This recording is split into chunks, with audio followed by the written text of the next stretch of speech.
bentuk pembelaan Allah, tiba-tiba Allah membolak-balikan hati orang itu. Dan buat Allah membolak-balikan hati itu lebih ringan dari kita membolak-balikan telapak tangan. Ada yang susah bolak-balik telapak tangan? Susah nggak ada kan ya? Gampang banget kan?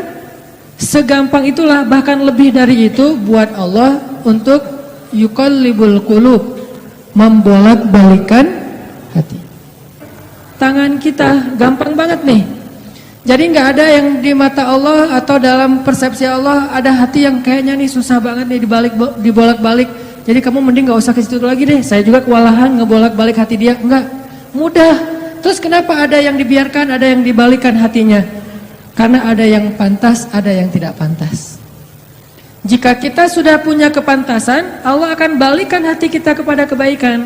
Allahumma habbib ilainal iman wa zayyinhu fi qulubina wa karrih ilainal kufra wal fusuqa wal isyan waj'alna minar rasyidin. Hafal doa itu?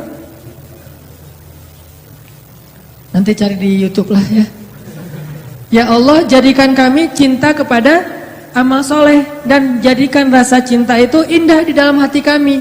Jadikan kami benci kepada dosa dan jadikan kami termasuk orang-orang yang mendapat petunjuk. Allah bolak-balikan. Gitu juga dengan hati calon mertua. Gimana pun dia ngeblok, nggak boleh masuk lah, gerbangnya digembok segala macam. Cuma gerbang. Mau 1000 lapis gerbang, kalau hatinya dibalikin, hilang semuanya tuh. Gampang banget kan? Buktinya malam ini nih. Allah membolak-balikan hati kita. Yang tadinya punya macam-macam rencana pada malam minggu, akhirnya Allah balikan hatinya, udah ke Masjid Agung aja deh. Bukan karena saya, bukan karena pemuda hijrah, bukan karena teman-teman panitia, tapi karena Allah mengikat hati kita, mengarahkan hati kita untuk bisa datang ke masjid. Sehingga ribuan anak muda tiba-tiba memakmurkan dan meramaikan majelis ilmu. Kalau di ribuan orang aja bisa Allah bolak-balikan hatinya, apalagi cuma satu orang. Ya, ada berapa ribu sekarang? 15.000 lebih nih. Masjid Agung ini daya tampungnya berapa? 10.000 ya, sampai keluar.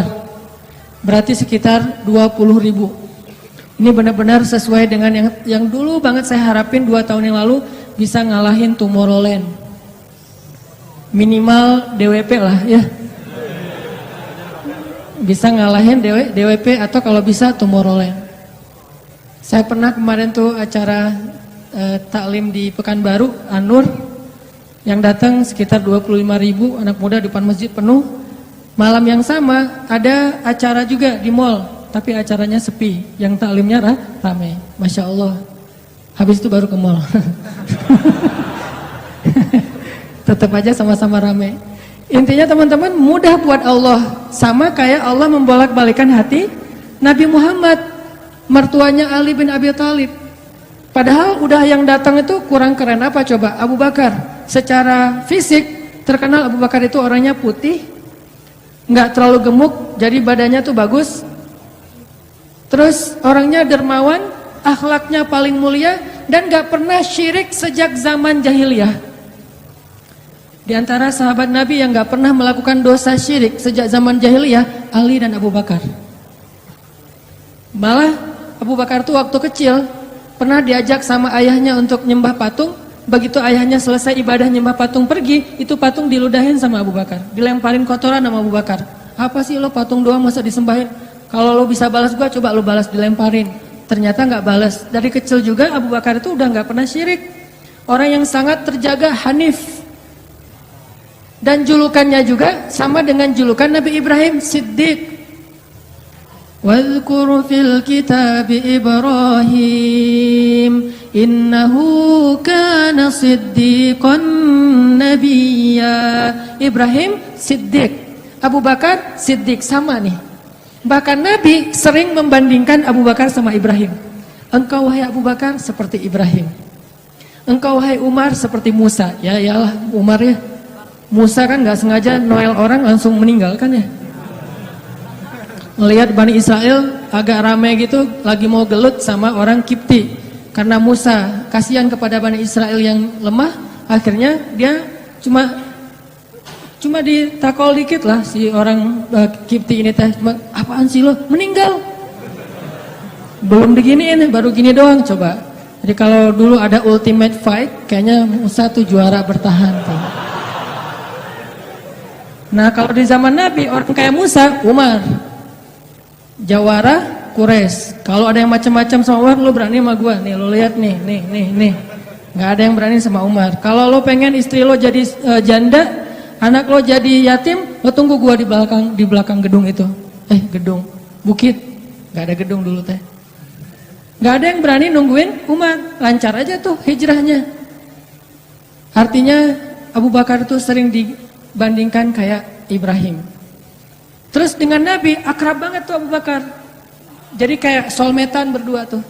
Belum dapat risalah Islam juga, Nabi itu kalau jalan sama Abu Bakar, jalan yuk kemana? Ngopi, kalau bahasa kita teh ngopi sama Abu Bakar berdua. Dari zaman sebelum Islam juga Nabi itu dalam tanda petik udah sering ngopinya sama Abu Bakar. Coba enak nggak nolak teman ngopi kita? Agak susah kan, dia ngajak kemana, nggak enak kan nolaknya. Ya udah gua datang gitu. Ali ngerasa wah nih yang datang nih saingan berat nih. Pernah bersaing dengan orang kayak gini? Pernah, cuman sering kalah. Gak ada saingan juga masih ditolak ya, apalagi ada saingan. Nah itu mah saya banget, bukan teman-teman.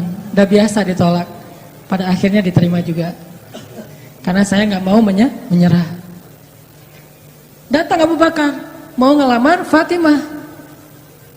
Ali pas tahu berita itu, ya udahlah berarti pupus harapan. Hashtagnya berhenti aja. Udah gak bisa ngapa-ngapain. Tidak lama kemudian setelah Abu Bakar lama di rumah Nabi terus pulang, Ali merhatiin wajah Abu Bakar, nih wajah diterima atau wajah ditolak nih. Ternyata dapat kabar Abu Bakar ditolak sama Nabi. Yes, kata Ali. Abu Bakar ditolak sama Nabi. Cuman sisi lain, Ali makin gak pede. Kalau Abu Bakar aja ditolak, siapa saya? Bahkan lebih ditolak lagi. Jangan-jangan belum sampai di pintu juga, udah Ali pulang aja deh. Abu Bakar aja ditolak. Yang kurang apa coba? Akhlak luar biasa, agama terbaik, bahkan umat Islam paling baik imannya tuh dan amal solehnya Abu Bakar. Nggak ada tandingan lah. Mau ngelihat surganya di akhirat. Orang kaya di dunia dan kaya di akhirat tuh Abu Bakar tuh. Ada orang yang di dunia miskin, di akhirat kaya. Di akhirat miskin, di dunia kaya. Kalau Abu Bakar, dunia akhirat kaya. Surganya Abu Bakar tuh dikelilingin sama Jibril. Jadi Jibril lagi pengen ngukur surganya Abu Bakar, terbang setahun. Udah setahun terbang, itu baru di pinggirnya surga Abu Bakar, belum sampai ke tengah. Padahal Jibril itu kecepatannya lebih tinggi daripada kecepatan cahaya. Bayangin, udah setahun perjalanan cahaya baru di pinggir surganya Abu Bakar. Belum juga masuk, belum sampai ke alun-alunnya surga Abu Bakar.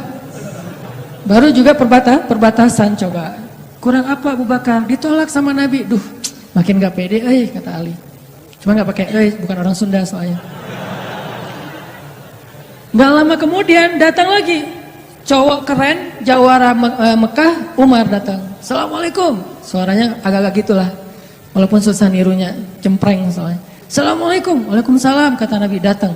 Pas diintip sama Ali, tanya-tanya ke teman-temannya, ada berita apa nih trending topik? Ternyata trending topik di Twitter, Umar melamar Fatimah. Wah, rame lagi viral di mana-mana. Makin, aduh, saingannya berat-berat gini, nggak ada yang di bawah saya gitu yang datang, biar saya agak-agak pede gitu. Ternyata Umar pulang juga ditolak lagi sama Nabi. Ali, yes, tapi tuh gimana ya kalau Umar aja ditolak, yang paling kuat bisa menjaga Fatimah banget kan? Kalau ada apa-apa Fatimah tenang aja, ada gua. Naik motor berdua sama Umar gitu kan, zaman kita mah ya sengaja nggak bawa jas hujan. Kalau udah hujan buka baju kasih ke ceweknya, nggak pakai baju memotoran. Cowok banget lah itu mah ya. Pulang-pulang sampai ke rumah minum antangin. Umar tuh jawarannya. Nabi kan pasti tenang banget ngasih anak ke orang kayak Umar. Keluar dia singa, di dalam dia kucing Anggora. Maksudnya apa? Dia tuh nggak pernah kasar sama istrinya, walaupun dia keras kepada musuhnya. Kalau dimarahin istrinya, diem aja. Udah selesai dimarahin, udah, ya udah pergi nyari teman. Mau curhat habis dimarahin istri, pergi ke rumah Nabi. Pas di depan rumah Nabi kedengaran dari dalam, Nabi juga lagi dimarahin istrinya. Nabi juga diam aja. Ini teladan orang-orang soleh. Jadi yang keren tuh bukan yang gampang marahin istri, tapi yang gampang dimarahin istri. Setuju yang di atas? Cowok keren itu bukan yang gampang marahin istri, tapi yang gampang dimarahin istri. Bah, ya mah. Di dalam rumah tuh, ya mah, ya mah. Di luar, apa lo? Tuh cowok keren tuh. Pas Nabi keluar, ada Umar. Ya Rasulullah, Umar gak mau ngebahas, gak mau komen lah. Daripada komentar di blog kan. Diam aja deh gitu.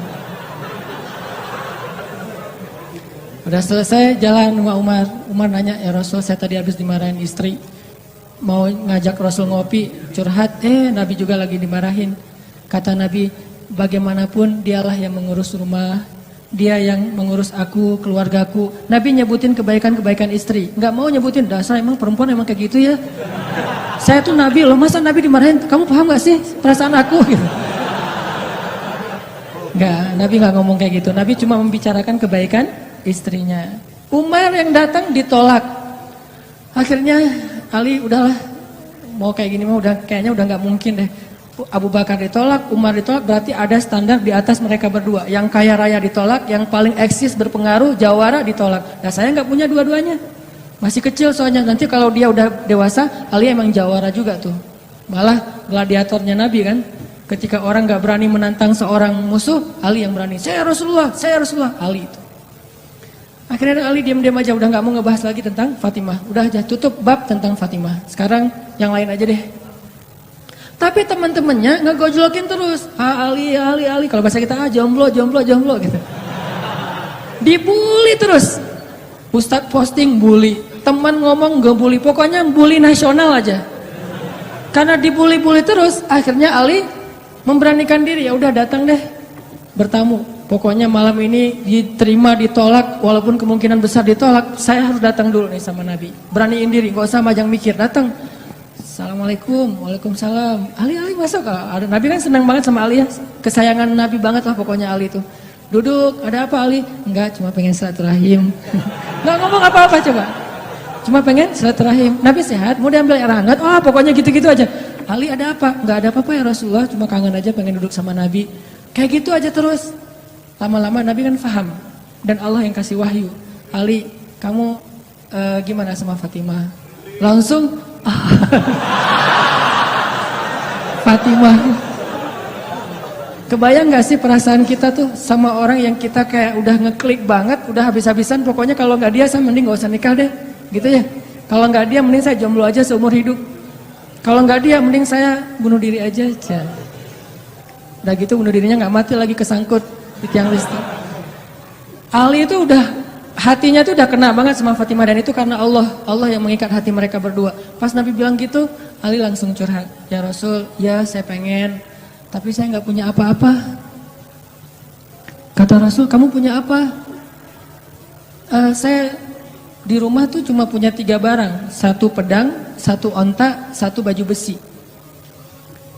Gak punya emas, gak punya apapun. Kata Nabi, kalau pedang kamu butuh untuk berperang, onta kamu butuh untuk mengangkut air. Ya udah deh baju besi aja, bawa ke sini baju besinya untuk jadi mahar buat Fatimah. Beneran Rasul baju besi? Itu bajunya besi loh Rasulullah, bukan yang tangan kayak gitu apa cincin. Gak apa-apa kata Rasulullah. Keluar Ali, Allahu Akbar, Allahu Akbar. Orang-orang pada heboh, langsung muncul lagi trending topik hashtag Ali diterima. Coba, kata Nabi, wahai Ali, bergembiralah, berbahagialah. Sesungguhnya sebelum aku menerima kamu, Allah sudah menikahkan kamu.